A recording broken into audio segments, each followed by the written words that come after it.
This channel does not promote any violent, harmful, or illegal activities. All content provided by this channel is meant for an educational purpose only. SIR আবহে বিতর্ক পিছু ছাড়ছে না। BLO নিয়োগ নিয়ে এবার পঞ্চায়েত ভোটে পরাজিত তৃণমূল কংগ্রেস প্রার্থী হলেন বিএলও। কোথায় ঘটেছে, ঠিক কি অভিযোগ উঠে আসছে? হীরক আমাদের সঙ্গে রয়েছেন টেলিফোন, আমাদের সহকর্মী হীরক। শুভজিৎ, দেখো যে অভিযোগ উঠে আসছে যে বাঁকুড়া ছাতনা ব্লকের বামুনকুলি যে বুথ রয়েছে, বামুনকুলি ৭১ নম্বর বুথ, সেই বুথে যিনি বিএলও হয়েছেন অর্থাৎ সজল মুখোপাধ্যায়, এই সজল মুখোপাধ্যায় ২০২৩ সালে গ্রাম পঞ্চায়েত নির্বাচনে রাজ্যের শাসক দলের হয়ে তৃণমূলের প্রার্থী হয়েছিলেন এবং তার যে প্রার্থীর যে প্রচার, ভোট প্রচারে, সেই ভোট প্রচারের দেওয়াল লিখন কিন্তু এখনো পর্যন্ত জলজল করছে। আর এই পরিস্থিতিতে তাকে ওই ৭১ নম্বর বুথে বিএলও হিসেবে নিয়োগ করায় স্বাভাবিকভাবে বিতর্ক তৈরি হয়েছে। বিজেপির তরফ থেকে অভিযোগ করা হচ্ছে যে এই পরিস্থিতিতে যে এসআইআর এর কাজ তা নিরপেক্ষভাবে করা সম্ভব নয় এবং এই অভিযোগকে কেন্দ্র করে অভিযোগকে নিয়ে তারা ইতিমধ্যেই বিডিওর দ্বারস্থ হয়েছেন, ছাতনা ব্লকের বিডিওর দ্বারস্থ হয়েছেন।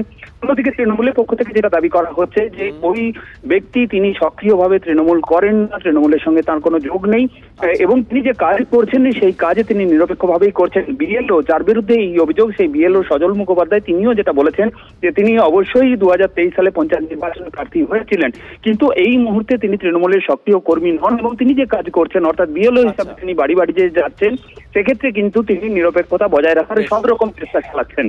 শুভজিৎ, ধন্যবাদ। এখনও তো টিএমসি করেন বা টিএমসি সক্রিয় মানুষ, তাই তাকে ভিডিও সাহেবকে কমপ্লেন করা হয়েছিল, তা সত্ত্বেও তো তাকে কাটা হয়নি। সে তো বিএলওর ফর্ম বিলি করছে এবং রাস্তায় বসে সবাইকে নিয়ে ফর্ম বিলি করছে, আমি নিজে চোখে দেখেছি। আমার সকালবেলা তাকে আমি বলা হলো যে তুমি ভাই ঘরে ঘরে তোমার তো যাওয়া উচিত, কিন্তু তুমি তো ঘরে ঘরে যাচ্ছ না, তুমি সবাইকে ডেকে ফর্ম দিচ্ছ এবং তার কর্তব্য, তার যদি ফর্ম না সে ভরতে পারে তার ভরে দেওয়া কর্তব্য আছে। এই যতটুকু আমরা জানি, যতটুকু আমরাও ট্রেনিং নিয়েছি বা শিখেছি, এরকমভাবে টিএমসি যদি চাইছে যে ভোট করে জিতে যাবো, সেটা পারবে না। বিজেপির কথা কে শুনে বলুন দেখিনি? ওদের শোনা আর না শোনাই ভালো। মানুষ ওদেরকে থুতু দিচ্ছে, ঘৃণা করছে, ওদের পাশে দাঁড়াচ্ছে না মানুষ। কোনো মানুষের উন্নয়নে নাই, মানুষের সেবায় নাই, মানুষের উপকারে নাই, কিছুতে নাই, কিছুতে নাই। ওই বিজেপি নিয়ে আর কিছু বলবেন না, শুধু এই কথাটাই বলুন, হরিবল বলো রে, বিজেপি গেল রে। আপনি এর কত নম্বর বুথ? এটা ৭১ নম্বর বুথ। ৭১ নম্বর বুথ। আপনি বিএলও হিসেবে আছেন? আমি বিএলও হিসেবে আছি। আচ্ছা, আপনি পঞ্চায়েত ভোটে তৃণমূলের হয়ে কি করেছিলেন? মানে অনেকদিন আগে করেছিলাম, এখন আর পার্টি পুটি কিছু করি না। কেন? মানে এখনো তো আপনার নাম লেখা আছে দেওয়ালে, তৃণমূলের সিম্বলে আপনার নাম লেখা আছে। তখন দাঁড়িয়েছিলাম, তখন লেখা থাকে যদি। তখন কোনো পার্টি পুটি করি না কিছু। এখন কোনো পার্টি পুটি করেন না আপনি? আচ্ছা, কোনো রাজনৈতিক কোনো যোগাযোগ? না, আমার সাথে কোনো যোগাযোগ নেই। আপনি প্রার্থী হিসেবে তৃণমূলে দাঁড়িয়েছিলেন? দাঁড়িয়েছিলেন। কত সালে দাঁড়িয়েছিলেন? আমি ২০০০ লাস্ট ইলেকশনটা।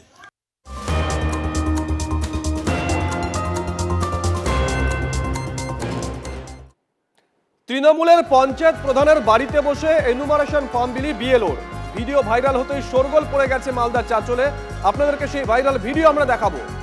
ভোটারদের বাড়িতে না গিয়ে তৃণমূল নেতার দুয়ারে বিএলও, পঞ্চায়েত প্রধানের বাড়িতে বসেই দেদার ফর্ম বিলি করছেন। ছবিটা একবার দেখুন, এই ভিডিও ভাইরাল হয়েছে। এই ছবি মালদার ছবি, মালদার চাঁচলের ছবি। সুব্রতোষ আমাদের সঙ্গে রয়েছেন। সুব্রতোষ, আমরা যে ছবি দেখছি এই ছবি ভাইরাল হয়েছে, ভাইরাল হওয়ার পর ওই বিএলও তিনি কি মুখ খুলেছেন কোনো? হ্যাঁ, বিএলও দাবি করেছেন যে তিনি এটা ফর্ম নাকি তার বাড়িতে বসে গোছাচ্ছিলেন। যদিও তার বক্তব্য নিয়ে কিন্তু রীতিমতো মানে প্রশ্নচিহ্ন উঠেছে। সেই ফর্মগুলো তিনি নাকি প্রধানের বাড়িতে বসে গোছাচ্ছিলেন, বিলি করছিলেন না, এটা তার বক্তব্য। কিন্তু এই তার প্রশ্নচিহ্ন তো উঠেইছে। শুধু তাই নয়, এই বিএলওর বিরুদ্ধে অভিযোগ জানিয়েছে বিজেপির, জানানো হয়েছে বিজেপির তরফ থেকে। শুধু মানে কোনো দলগত ভাবে নয়, এলাকার চাঁচলের বহু মানুষ, সেই এলাকার সেই বুথের সেই স্থানীয় বাসিন্দারাও কিন্তু এই নিয়ে প্রশ্ন তুলেছে, সরব হয়েছে এবং পুরো বিষয়টা নিয়ে প্রশাসনিকভাবেও তদন্ত শুরু করেছেন এবং বিডিও নিজে বিষয়টা খতিয়ে দেখছেন বলে জানা গেছে। এবং এখনো পর্যন্ত তবে বিএলওকে সরিয়ে দেওয়া হোক বা তার বিরুদ্ধে কোনো ব্যবস্থা বা পদক্ষেপ এখনো পর্যন্ত সেটা কিন্তু নেওয়া হয়নি বা সেরকম জানা যায়নি। তবে তার বিরুদ্ধে অভিযোগ জানানো হয়েছে এবং এই বিষয় নিয়ে কিন্তু বিরোধী সমস্ত দলই, শুধু বিজেপি নয়, কংগ্রেস থেকে শুরু করে সিপিএম থেকে শুরু করে সবাই কিন্তু সরব হয়েছে। কারণ এটা মালদার চাঁচল, হরিশ্চন্দ্রপুর এরকম বিভিন্ন জায়গায় এটা স্পষ্ট হয়েছে। দেখা যাচ্ছে যে তৃণমূলের নেতা, জেলা পরিষদের সদস্য, অর্থাৎ একাধিক অভিযোগ উঠছে। নজর রাখো সুব্রতোষ।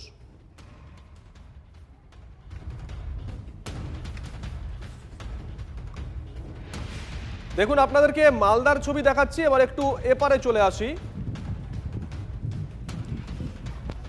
তৃণমূলের বুথ সভাপতির বাড়িতে বসেই বিএলওর ফর্ম বিলি, এ ছবি মুর্শিদাবাদের ভগবান গোলায়, তুঙ্গে বিতর্ক।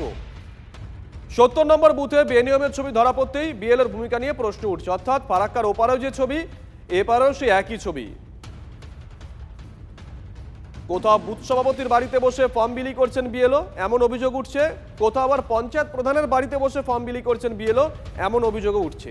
এই মুহূর্তে আমাদের সঙ্গে রয়েছেন বিজেপি নেতা সজল ঘোষ। সজল বাবু, এই ছবিগুলো দেখে আপনার কি মনে হচ্ছে যে এসআইআর এর কাজ ঠিকঠাক হচ্ছে? না, একদমই হচ্ছে না। এই যেভাবে এসআইআর হচ্ছে তাতে আদৌ এসআইআর কতটা সাকসেসফুল হবে সেটা আমি বুঝতে পারছি না। দেখুন, আমাদের এটা ঘটনা যে এ রাজ্যে যারা বিরোধী তারা তাদের শক্তি সবসময় কম থাকে, সেই জন্যই তারা বিরোধী।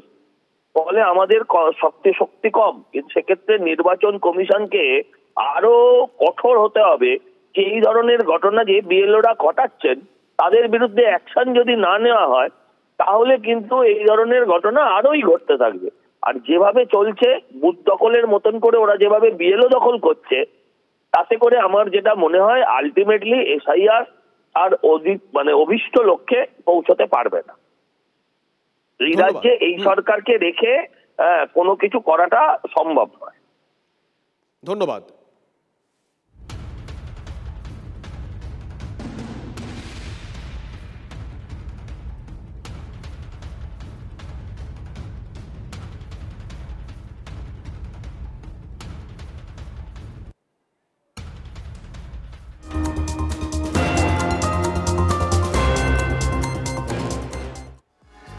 এদিকে কুলটি বিধানসভার বিষ্ণুবিহারে বিএলওদের কাজে বিতর্ক। আবাসনে না ঢুকে টেবিল চেয়ার পেতে শিবির খুলে এনুমারেশন ফর্ম বিলির অভিযোগ। নিয়ামতপুর স্বর্ণ অ্যাপার্টমেন্টের বাইরে বসেই ফর্ম বিলির অভিযোগ বিএলওদের বিরুদ্ধে। অভিযোগ, বুথ নম্বর 99 আর বুথ নম্বর 100 এই দুই বুথের বিএলওরা কমিশনের নির্দেশ অমান্য করে বাড়ি বাড়ি না গিয়ে একটা জায়গাতে বসেই এনুমারেশন ফর্ম বিলি করছে। বিএলওদের বিরুদ্ধে ব্যবস্থার আর্জি করেছে বিজেপি।